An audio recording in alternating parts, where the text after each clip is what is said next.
They laughed at him in the street, not behind his hand, not in whispers behind the saloon doors, out loud in the cold, where the boy could hear every word. Old Amos Cobb had died and left his only grandson the one thing in the whole valley nobody wanted: 40 acres of frozen rimrock so high and so mean the surveyors hadn't bothered to draw the fence lines straight. No house worth the name. No water anyone could find.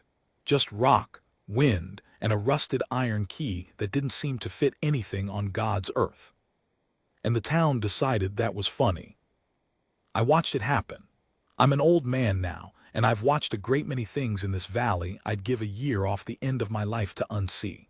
But I've never watched a town be so sure it was right and turn out so wrong. Because 4 days later it snowed, the kind of snow that buries fences and changes the shape of the world overnight, and that boy went up onto his worthless rimrock to do a worthless chore. What he found up there in the white didn't just shut the laughing mouths in Sable Creek. It made grown men take off their hats in the middle of a blizzard and stand bareheaded in the cold like they were in church. Stay with me. I'll tell it the way it happened, and I'll tell it true, even the parts that don't make me look good, especially those. The first thing I remember is the sound of the lawyer's chair scraping back, and the way it cut through that room like somebody dragging a plow over stone. We were all packed into the front office of the Sable Creek Mercantile, because Sable Creek wasn't grand enough to have a courthouse, and Amos Cobb wasn't grand enough to have died anywhere but in his own bed with the fire gone cold.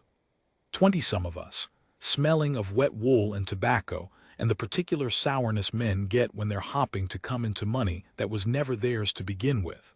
I had no claim on anything. I came because Amos was the closest thing to a friend I'd kept past 60, and a man ought to see his friend's affairs put to rest, even when he can't say half of what's owed between them while the friend's still warm. I had my grandfather's watch in my hand. It hasn't run since Antietam, where my father carried it before me, but I worry the lid open and shut when my nerves get loud, and they were loud that morning. Click, click. A nervous habit my late wife used to slap my knuckles over. Nobody slaps my knuckles anymore. The lawyer was a soft pink man named Dennison who'd come up from the territorial seat and clearly wished he hadn't. He read the will the way you'd read a list of supplies, all flat and dutiful, and most of it went the way wills go. The strongbox to the church, the wagon and team to be sold, and the money to settle what Amos owed at the store, which wasn't much, because Amos owed no man anything if he could help it. And then the lawyer came to the boy. To my grandson, Eli Cobb, he read, I leave the North 40, the high ground above Bitter Spring, with all that stands upon it, all that lies beneath it, and all that walks across it. And I leave him the key.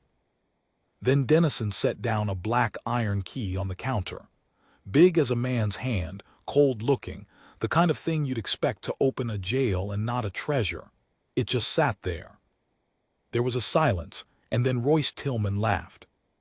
Tillman ran the bank, such as it was, and held paper on half the spreads in the valley, including, before that morning, a good piece of Amos Cobb's good bottom land. He was a wide, well-fed man in a town of lean ones, and he had a way of laughing that gave the rest of the room permission. The North 40, he said, like the words tickled him. Lord above, 40 acres of rock a goat couldn't make a living off, and a key. He spread his hands. Boy, your grandpap loved you so much he left you the one thing he couldn't sell, lose, or give away. And they laughed, most of them. Not all, I want that on the record. Not all of us laughed, but enough did that it filled the room, and the cruelest part of a crowd's laughter is that it doesn't need everyone. It only needs to be loud enough to drown out the few who keep quiet. I kept quiet. I want that on the record too, even though keeping quiet, I've come to learn, is just a politer way of laughing along. Eli Cobb was maybe 19 that winter. He'd come back to the valley 3 months before from wherever a boy goes when his folks die young and a grandfather can't quite reach him, drovering down south, I'd heard, riding for other men's brands. He had his grandfather's hands, big-knuckled and patient, and his grandfather's habit of holding still when other men would fidget. He stood there in the middle of all that laughter, and he did not laugh, and he did not flinch, and he did not look at the floor. He reached out and he took the key. He turned it over once in those big hands, feeling the weight of it. And then he looked up at Royce Tillman, and what I'll always remember, is that there was no anger in the boy's face. There was something worse. There was a kind of patience. The patience of a man who has already decided he will outlive your opinion of him. "Thank you," he said to the lawyer. Just that. And he put the key in his coat pocket and walked out into the cold, and the door let in a night of January air before it swung shut behind him. Tillman shook his head, still grinning. 40 acres of rock, he said again, because some men, when they've found a thing they think is funny, will keep saying it until it dies in their mouth. I closed my watch, click. Now I have to tell you about Amos, or none of the rest of it will land the way it ought to. Amos Cobb came to this valley before there was a Sable Creek to speak of, before the bank, before Tillman, before the church had a roof on it. He ran cattle on the bottomland, and he ran them well, and for a long stretch of years he was the most respected man in the valley, the one whose word on weather and grass other men waited to hear before they made their plans. And then, some 15 years back, he changed. I don't know all of it. I knew the shape of it. Amos lost his son and his son's wife, Eli's mother and father, to the fever that came through in the bad winter, the same fever that took my own girl, which is part of why Amos and I became what we became to each other. And after that, Amos went quiet. He sold off pieces of the good bottomland, a parcel at a time, to Tillman mostly, and the town clucked its tongue and said the old man was failing, losing his grip, drinking it away up there alone. They said he'd ride up into the high country for days at a stretch and come back with his horse worn down to nothing and tell no one where he'd been. They said he was queer in the head. They said he talked to himself, and to the rocks, and once Tillman's own teller swore to it that he'd been seen up on the rimrock at dusk, in deep snow, laughing alone in the wind. A man who keeps to himself in a small place is a sin against that place. They can't forgive you for not needing them. So they decided Amos Cobb was a sad old fool who'd thrown his fortune to the wind, and they pitied him in that warm, comfortable way that's only a half step from contempt. I'll tell you what I knew that they didn't, because I'm the one telling this. Twice in those 15 years, I rode up toward the North 40 looking for Amos.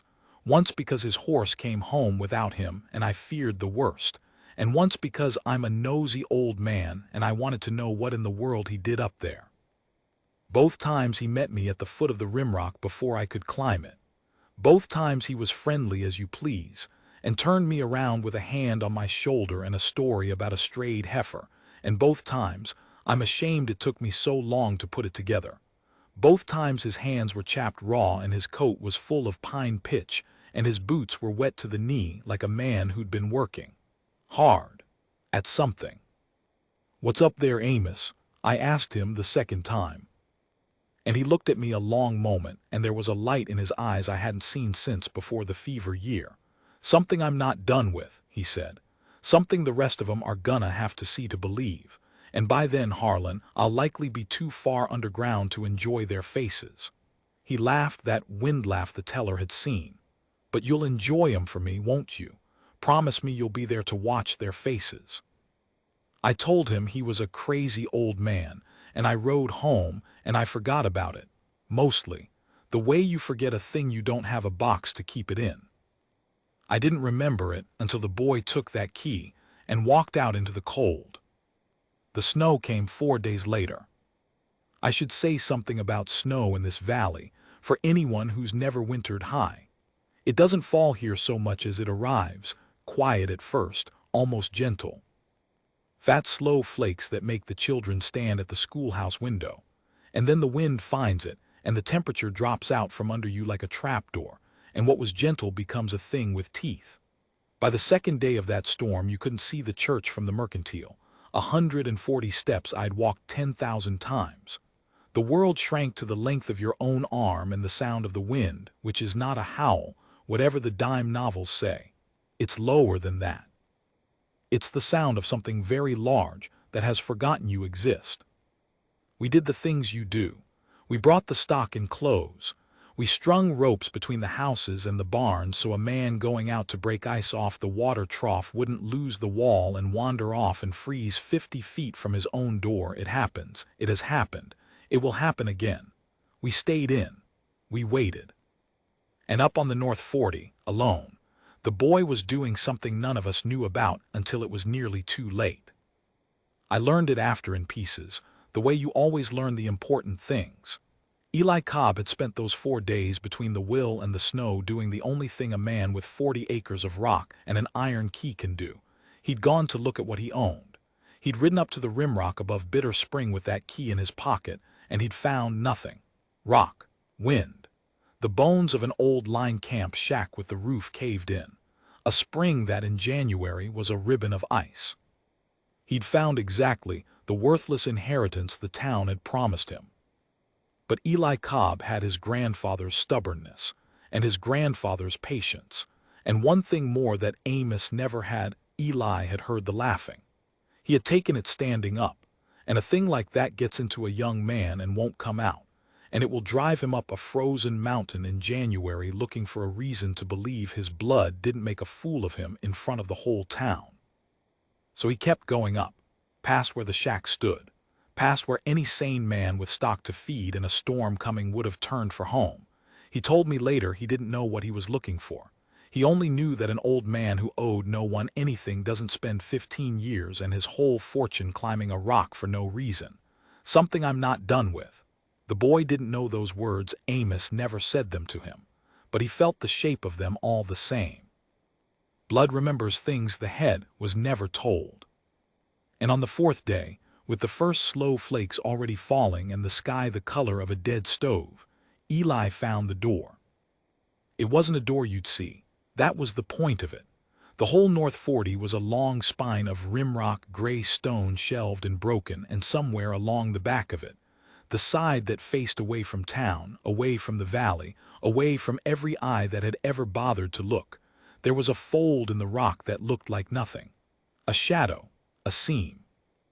But the snow was starting, and the light was going flat the way it does before a storm, and in that flat light Eli saw what you couldn't see on a bright day, a straight line where no straight line had any business being. Stone doesn't make corners. Men make corners. He got down off his horse and he put his bare hand into the seam, and his fingers found wood. Old timber, weathered to the color of the rock around it, fitted into the fold of the cliff so cunningly that you could have ridden past it every day of your life and called the man a liar who told you it was there. A door, set into the mountain, and in the middle of the door an iron plate, and in the plate a keyhole. I have thought a great deal in the years since about what that boy must have felt in that moment. 19 years old, folks all dead but a grandfather he barely got to know. A whole town's laughter still ringing in his ears, the word worthless still hanging on him like a wet coat. And his frozen, shaking, bare hand pulls a black iron key out of his pocket, the joke key, the punchline key, the key Royce Tillman laughed at, and slides it into a lock no living soul knew existed. He told me it turned like it had been oiled yesterday. And then the snow came down in earnest, and the wind found it, and the storm closed over the rimrock like a hand closing over a coal. And whatever Eli Cobb found behind that door, he found it alone in the dark, while the rest of us shut our shutters in the valley below and thought, those of us who thought of him at all, that the foolish boy had picked a poor day to go look at his rocks. We were 3 days from the truth. The town had 3 days left of being sure of itself. I didn't sleep well those nights. I kept the watch in my hand. Click, click. And I kept hearing Amos in the wind promise me you'll be there to watch their faces, and I kept telling myself it was only the storm, only an old man's fancy, only the cold getting into a head that's got too few warm bodies left around it. But I want to be honest, the way I promised, it wasn't only the storm. Some part of me, the part that had seen Amos come down off that mountain with pine pitch in his coat and a light in his eyes, some part of me already knew that the laughing in the mercantile was going to come back on us. All of us. The way a thing you throw uphill comes back down. The boy struck a match, and the dark gave up its first secret grudgingly, the way the dark always does. I wasn't there. I want to say that plain, so you'll know which parts of this I had from his own mouth, and which parts I've had to lay in myself from the shape of the thing, the way you guess at the rest of a track when the winds filled half of it. What follows, the inside of it, I had from Eli across a great many evenings afterward, when he'd talk and I'd listen and neither of us would look straight at the other, because some things are easier said to the fire than to a face. He struck a match and he saw a passage. Not a cave. He was clear on that, and he said it more than once, like it mattered to him that I understood. It wasn't a cave. It wasn't a thing nature made and a man stumbled into. It was cut. The walls went back into the rock straight and squared, chisel marks running along them in patient rows, thousands upon thousands of them, the marks of a hand that had swung a hammer 100 times where another man would have swung it twice and quit. The floor was level. The ceiling was high enough that he could stand. And the air, this was the thing that stopped him on the threshold, the match still burning down toward his fingers. The air coming out of that passage was warm. Warm in January, with a storm coming down behind him fit to freeze the marrow in a steer's leg. Warm air, breathing out of the mountain, smelling of wet stone and something green and mineral he didn't have a word for.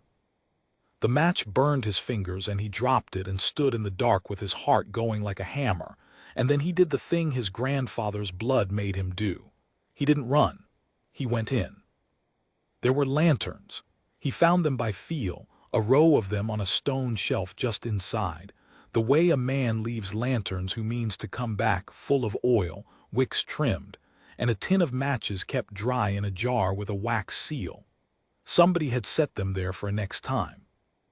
Eli understood, lighting the first one with his hands shaking so bad it took him 3 tries, that the next time had come, and that the somebody was him, and that he was 19 years old and standing inside a thing he did not yet have a name for. He held the lantern up, and he walked into the mountain. I'll tell you what was in there, and I'll tell it as best I can, but you should know that no telling does it justice, because the wonder of it wasn't any one thing. It was the amount. It was the years. The passage ran back maybe 40 feet and opened into a chamber, and in the chamber there was water. A spring, welling up out of the living rock into a basin that had been cut to hold it, cut by hand, deepened and shaped, the chisel marks going down under the surface where the water lay black and still and faintly steaming in the lantern light. Warm water. Eli put his hand in it and it was warm as a bath, warm as a living thing, and he knelt there at the edge of it for a long while just feeling that warmth go up his frozen arm and thinking, he told me, of nothing at all. His mind had gone white as the storm outside. A man can only hold so much wonder before something in him goes quiet to make room. The basin had a lip cut into one side, and from the lip a channel ran off into the dark, a trough cut and smoothed, leading the overflow away somewhere. And following the channel with his eye, lifting the lantern, Eli began to understand the size of what he'd walked into, because the channel didn't run 20 feet. It ran on past the edge of the light. It ran on into the mountain, and where it went he couldn't yet see. And the chamber he stood in was only the first room of something much larger than one room. He'd find the rest of it in the days to come, because the storm was going to keep him there whether he willed it or no. But that first night he didn't explore.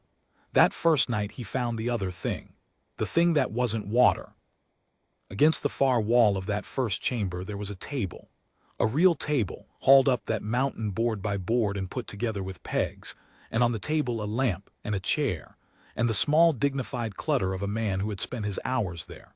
A tin cup, a whetstone worn into a saddle shape from use.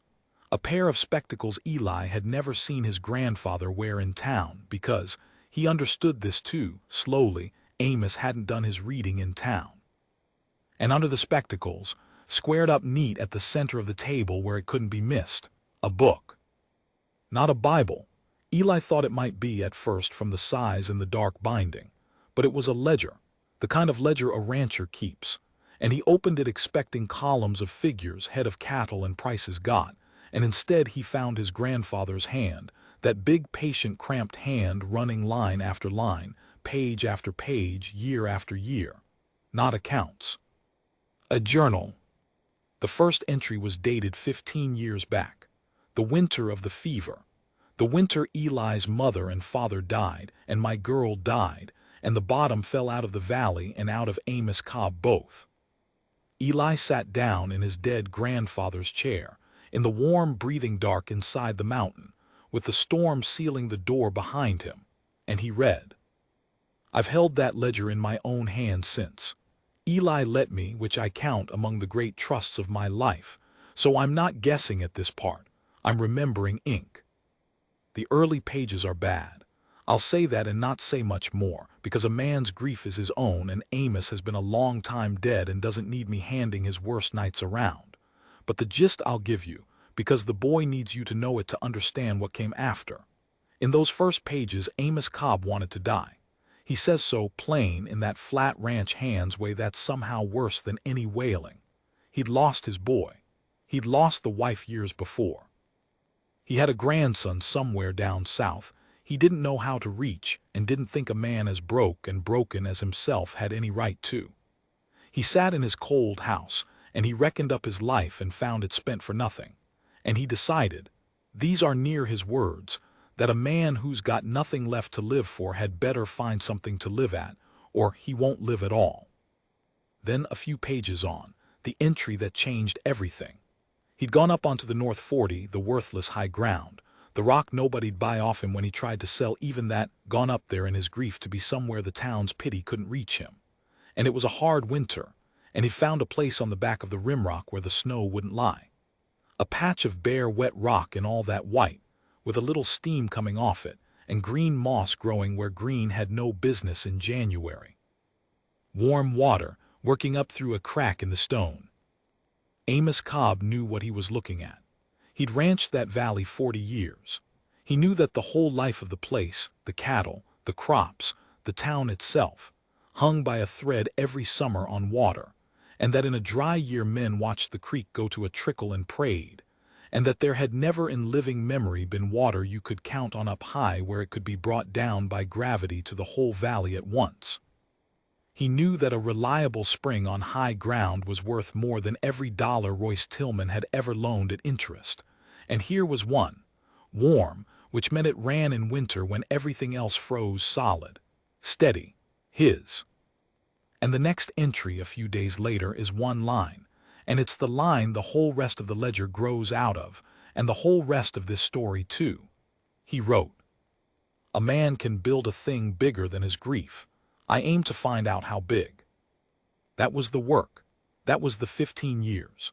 That was the pine pitch in his coat and the wet boots and the worn-down horse and the laughing the town did behind his back.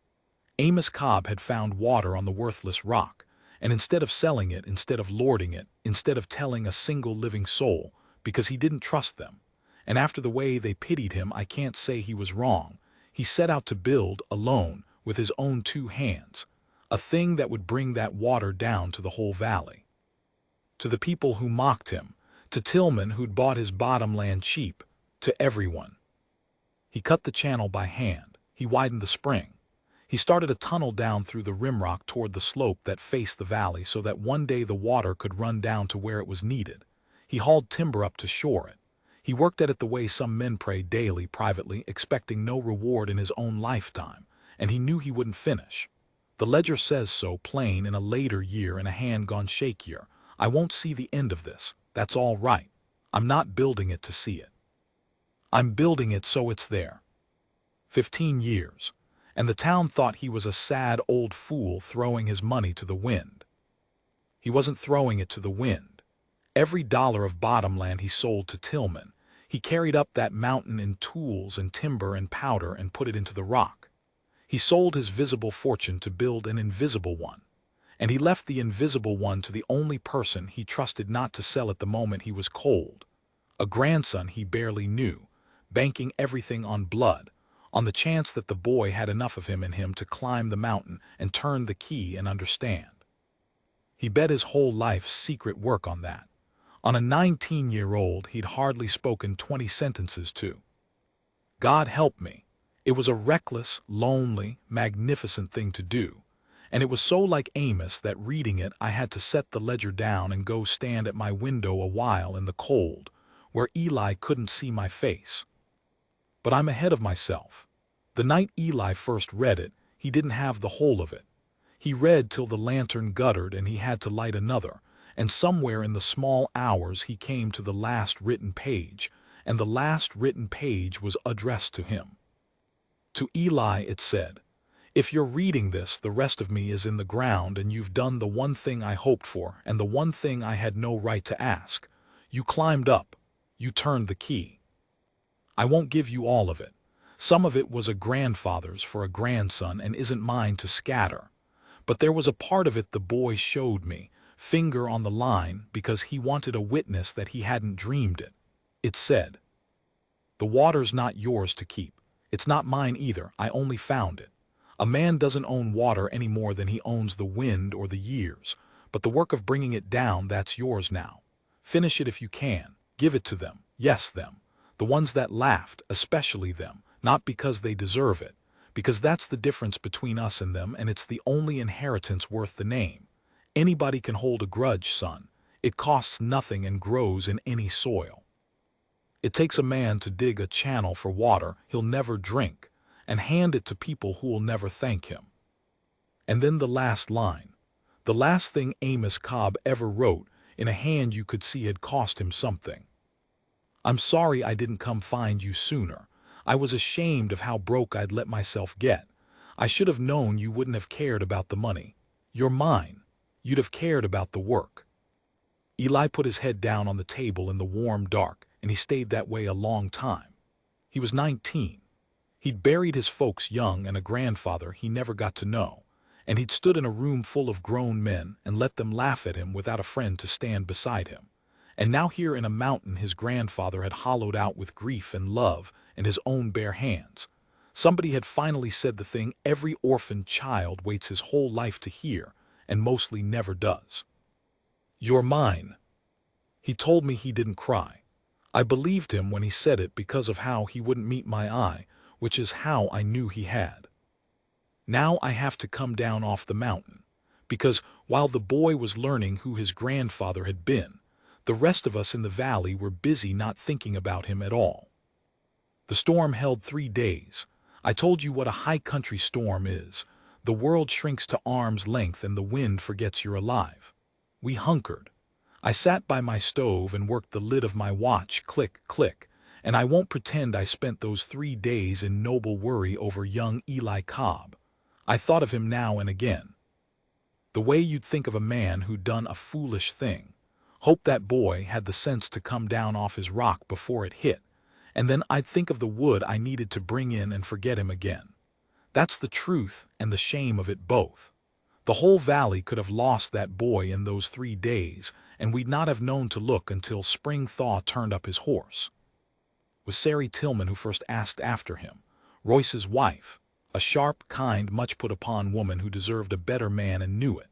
She kept the mercantile ledger of who'd bought what, and on the 4th morning, with the storm breaking up and the sky going from dead stove gray to a thin watery blue, she said to a few of us gathered for the first mail in a week, "That Cobb boy bought 4 days' beans and a side of bacon and rode up to the high ground before the snow. Anybody seen him come back down?" Nobody had. And it's a strange thing about a town, I've seen it more than once.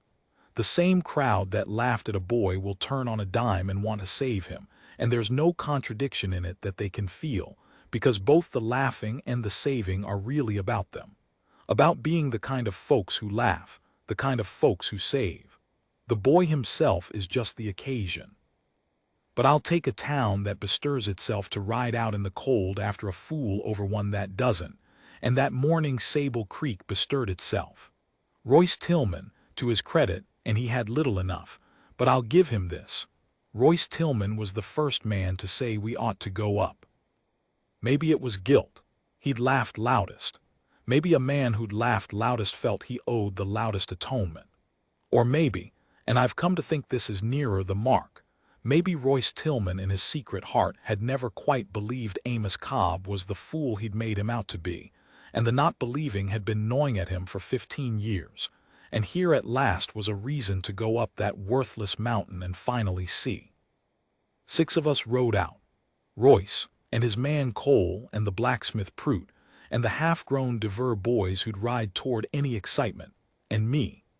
I came because I'd promised a dead man I'd watch faces, though I'd half forgotten the promise and wouldn't fully remember it until I was standing in the snow with my hat in my hand. The horses went belly-deep in the drifts, and we made poor time, and the cold was the dry, cracking cold that comes after a storm when the sky clears, and all the day's warmth flees straight up into a sky with no clouds to hold it. We climbed, past the bottomland that had been Amos's and was now Royce's, all of it under 3 feet of unbroken white, past the tree line, up toward the long gray spine of the rimrock that nobody'd had a reason to ride to in 15 years. And it was the Devere boy, the younger one, with the eyes of a hawk, who saw it first. He stood up in his stirrups and pointed and couldn't get a word out, just pointed, and we all reined in and looked where he pointed, at the back shoulder of the rimrock, the side that faced away from the valley, the side none of us had ever bothered to look at in our whole lives. And there, rising up out of the dead white world into the hard blue morning, straight and slow and steady as a chimney, was a column of steam. Steam from the rock, from the worthless frozen laughed at rock. And below it, where the steam came from, a long dark wound in all that snow, a patch of bare wet stone, and green moss and fern growing thick and impossible in the heart of January, and the black gleam of open water running in a cut channel, smoking gently in the cold, alive, while the whole rest of the world lay locked in ice as far as the eye could reach. Nobody said anything. I want you to understand that. 6 men and 2 boys, and not one word among us. The Devere boy's arm came down slow. Prout the blacksmith, who I'd never known to be quiet in 20 years, took off his hat, just took it off in that killing cold and held it against his chest, and didn't seem to know he'd done it. And Royce Tillman sat his horse and stared at that column of steam climbing up out of Amos Cobb's worthless inheritance, and his wide, well-fed face did a thing I'd never seen it do. It crumpled, just for a moment, like a man who's just understood, 15 years too late, exactly what he laughed at. And then a small dark figure stepped out of the rock itself, out of a fold in the cliff none of us had known was there, and stood at the edge of all that steaming green, looking down at us. It was the boy, alive, lantern in one hand, and in the other held up so we could all see it across the snow, catching the hard blue light. There's a particular silence that falls on men who have been wrong out loud, and I heard it that morning in the snow, and I've never forgotten the weight of it. We climbed the last of the way up to him on foot, leaving the horses below where the rock got too broken to ride. Nobody spoke. Royce Tillman went first, which surprised me. Royce was not a man who went first into anything that might cost him, and the rest of us strung out behind him in the deep snow, breathing hard, the steam from our own mouths rising up to join the bigger steam coming off the spring. When we reached the lip of bare, wet rock where the green grew, Royce stopped. We all stopped behind him, and there was Eli Cobb, 19 years old, 4 days unshaven, standing at the mouth of his grandfather's mountain with the warm air breathing out of the dark behind him, looking down at the men who'd laughed. I watched their faces. I'd promised a dead man I would, and I did, and I'll carry what I saw there to my own grave. Prout the blacksmith was crying, quietly, the way a big man cries, mostly just the eyes, his hat still off and his bald head steaming in the cold. The Devere boys had the wide-open faces of the young when the world turns out bigger than they were told. Cole, Tillman's man, kept looking from the water to the boy and back like he was trying to make the 2 of them add up and couldn't. And Royce Tillman stood in front of all of us with his hat in his 2 hands, turning it round and round by the brim, and he opened his mouth twice to speak before anything came out. When it came, it wasn't what I expected. I'd expected an apology or an offer. Royce was a money man. I half thought he'd start in pricing the water before he'd finished feeling ashamed of laughing at it. But what Royce Tillman said, in a voice gone strange and small, was, I sat in his front room after his boy died. He wasn't looking at Eli, he was looking at the water. Amos. I sat right there in his cold front room and I told him he ought to sell me the high 42 since he was selling everything else since it weren't worth nothing to him. And he looked at me. Royce stopped, turned the hat. He looked at me and he smiled, and I thought it was a sad smile, a beat smile, an old fool's smile. And I bought his good bottom land cheap, and I rode home feeling sorry for him. He looked up at Eli then, finally. That weren't a sad smile, was it, son? No, sir, Eli said. I don't believe it was. And Royce Tillman, the richest man in a poor valley, the man who'd held paper on half our lives and laughed loudest of anyone in that mercantile, put his hat back on his head and took it off again, and didn't seem to know what to do with his hands or his face or 15 years of being wrong. I'd never felt sorry for Royce before. I did then. There's no loneliness quite like the loneliness of the man who finds out, far too late and in front of witnesses, exactly what kind of man he's been. Eli took us inside. I'd not have blamed him if he hadn't. He owed us nothing, owed the town less than nothing, owed Royce a good deal less than that. He'd have been within every right a man has to stand at that door and say you laughed, now freeze, and shut us out in the cold to ride back down and live with what we'd seen. The old Amos, the Amos of the bad early pages of that ledger, might have. The grief Amos. The Amos who decided he couldn't trust a soul in the valley and built his miracle in secret, rather than share it with people who'd pity him for it. But the boy had read the whole ledger by then. He'd read his way through his grandfather's grief and out the other side of it to the man Amos made himself into. And the man Amos made himself into had written give it to them, especially them, because that's the difference between us and them. So Eli Cobb, who'd have had every excuse in this world to be a smaller man, chose in that moment to be the size his grandfather had bet he'd be. He stepped back from the door and he said, "Come in out of the cold. There's something you all need to see." We went in, into the warm, breathing dark, down the hand-cut passage, into the chamber with the steaming basin, and on past it, because Eli had spent his trapped days mapping the rest. And there was more, so much more. The tunnel Amos had started down through the rimrock toward the valley-facing slope, shored with hand-hauled timber, driven God knows how many feet into solid rock one swing of a hammer at a time. The chambers cut to settle and hold the water. The careful slope of every channel, worked out by a man with no schooling in it but 40 years of watching how water wants to run.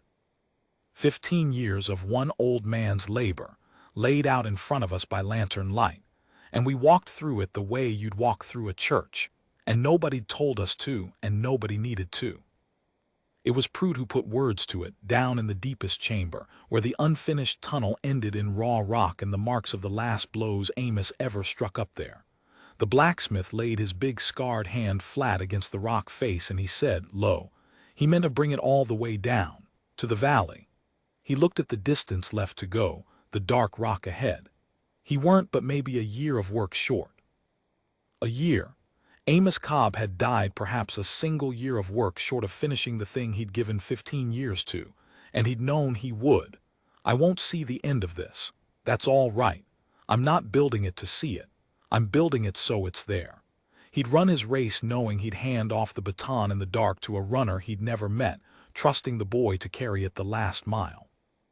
I looked at Eli, standing there in his grandfather's lantern light, and I understood that the whole weight of it had just come down onto a 19-year-old's shoulders, and that he was feeling it land.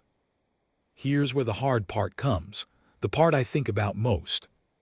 Because once the 6 of us came down off that mountain, and we did come down that same day, before the light went, the secret was out.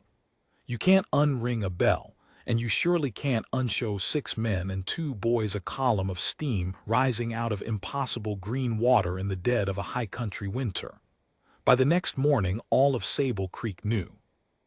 And by the morning after that, the boy who 4 days before had owned the most worthless 40 acres in the valley owned, instead, the single most valuable thing in it. Water. High, reliable, gravity-fed, winter-running water, in a country where every dry summer men had watched their cattle die, and their wells go to dust and prayed to a sky that didn't answer. And men came to him. Tillman came first, and I'll say this for Royce, he came humble, and he came honest, in a way I'd not have credited him with a week before. But he came as a money man comes, because that's what he was, and a leopard doesn't change his spots, only sometimes learns to be ashamed of them. He offered to buy it. A fair price, he swore, more than fair, a price that would have made that orphan boy the richest young man in the territory overnight. Eli could have walked away from Sable Creek with more money than his grandfather ever dreamed of, and never had to swing a hammer or break the cold ground another day in his life. He could have left the valley that laughed at him rich, and let them buy their own water at whatever rate the new owner pleased, and there's not a court nor a preacher in the land would have called him wrong to do it. And others came too, not so gentle. There was talk, I heard it, ugly talk, in the days that followed, talk that the high 40 had been parceled wrong, that water rights were a public matter, that a single boy couldn't be let to hold the whole valley's lifeblood at his whim. Talk that, had it grown, could have ended with men coming up that mountain not with hats in their hands but with worse. A thing of that much value dropped into the lap of one young man with no people to stand behind him is not a safe thing to hold. Eli knew it. He wasn't a fool. He'd been laughed at, but he'd never been a fool. So there it was, the choice his grandfather had set up for him without ever quite saying it. Sell it and be rich and be safe and leave. Hold it and be powerful and be in danger and likely be killed for it inside a year. Or the third thing, the thing Amos had written in the ledger, the thing that costs a man and grows in no easy soil. Give it to them, especially them. I won't pretend the boy didn't struggle. He'd be a smaller story if he hadn't, and a falser one. He came to me, I think because I was the one man in the valley old enough to have known his grandfather and young enough to still be worth talking to, and he sat at my stove and turned that black iron key over and over in his big patient hands, and he said, "Harlan." They laughed at me. His voice cracked on it just once like a board underfoot. They laughed at him for 15 years. And now I'm supposed to just give it to them. I don't know what you're supposed to do, I told him, because it was the truth and because I'd learned by then that the worst thing an old man can do is hand a young one a cheap answer. Nobody can tell you that. Your grandpa couldn't. Even he could only tell you what he'd do, and he's dead, and you're the ones got to live in this valley after.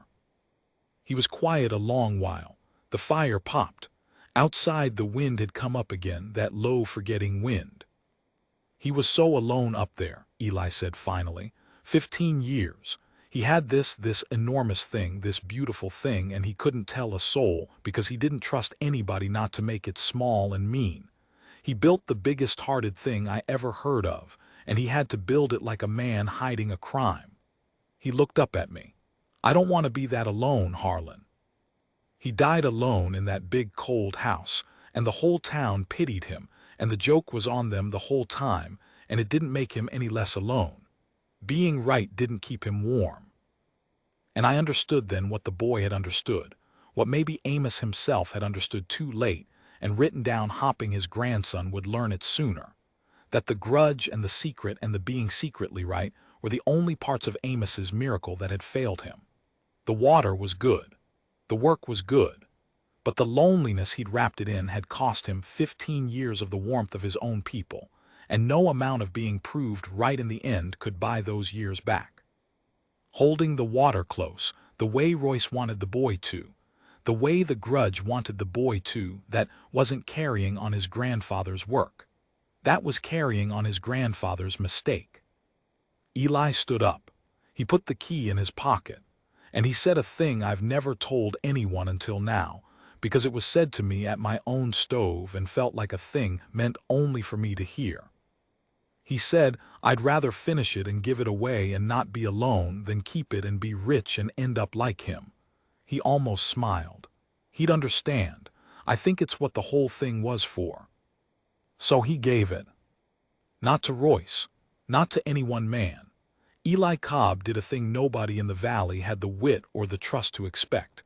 He called a meeting in the Mercantile in the same room where they'd laughed at him not 3 weeks before, and he stood up in front of the whole town and he laid it out. The water would come down. He'd finish his grandfather's tunnel that last year of work, but he couldn't do it alone. No one man could, and so it would be the valley's work to finish. Every spread sending hands, and the water when it came would be the valley's water, parceled fair by a board of them all, his own share no greater than any other man's. He kept the land. He kept the key. But the water he gave to the people who'd laughed, exactly as his grandfather had asked, and he asked nothing back for it but their hands on the work. There was a silence in that room when he finished, the same silence I'd heard up in the snow. The silence of men who'd been wrong out loud and were being shown now what right looked like and didn't have a single word big enough to answer it with. It was Royce Tillman again who finally stood. He didn't make a speech. He just said, "I'll send 4 men and a team starting Monday." And he stopped, and his voice did the thing it had done in the snow, "and I'll not be charging interest on a single soul in this room till that tunnel's through. Put your books away. We owe a dead man more than money." And that was how it began. The whole valley the next spring, swarming up the worthless rock that one lonely old man had hollowed with grief and love, finishing in a single green season what he'd given 15 winters to. They brought the water down. It runs yet, far as I know, far as I'll likely ever know now. It saved the valley in the dry years that came after, the years that would have broke it. Amos Cobb's water. Carried down by the hands of the people who laughed at him. Led by the grandson, he gambled his whole secret heart on and won. I'm near the end of what I have to tell, and I find I don't want to tell it. The way you never want to come to the end of the few good stories your life hands you. Eli stayed. He could have left rich. He stayed poor and stayed home, and that was the wealth he chose. The valley that laughed at his inheritance came to lean on him the way it had once leaned on Amos, and he let them, which his grandfather never could. He wasn't alone. That was the whole of what he'd wanted, and he got it, and watching him get it was as close as I've come in my old age to thinking the world might be put together right after all. He gave me the ledger to keep, near the end of that first year. Said I was the only one who'd known Amos before, and the only one who'd promised to watch faces, and a story ought to stay with the man who promised to witness it. I've kept it on the shelf by my stove ever since. Some nights I take it down and read the early pages, the bad ones, the grief ones, and then I read on to the line, "A man can build a thing bigger than his grief," and I think about how near it came to never being read at all. One worthless mountain, one iron key, one stubborn boy who climbed up instead of riding home. Last week Eli came by. He's not a boy anymore. There's gray coming in over his ears now, which makes an old man feel his years. He'd brought his own grandson, a small fierce thing of about 6, and he set him on my floor by the stove, and the child found my watch and worried the lid of it open and shut, click, click, the way I do, the way I've always done, and didn't that go through me like cold water? Eli watched the boy a while. Then he said, quiet, not quite to me, "I've been thinking I ought to take him up the mountain, show him the spring, tell him where it came from." He turned the old key over in his hand. He still carries it after all these years.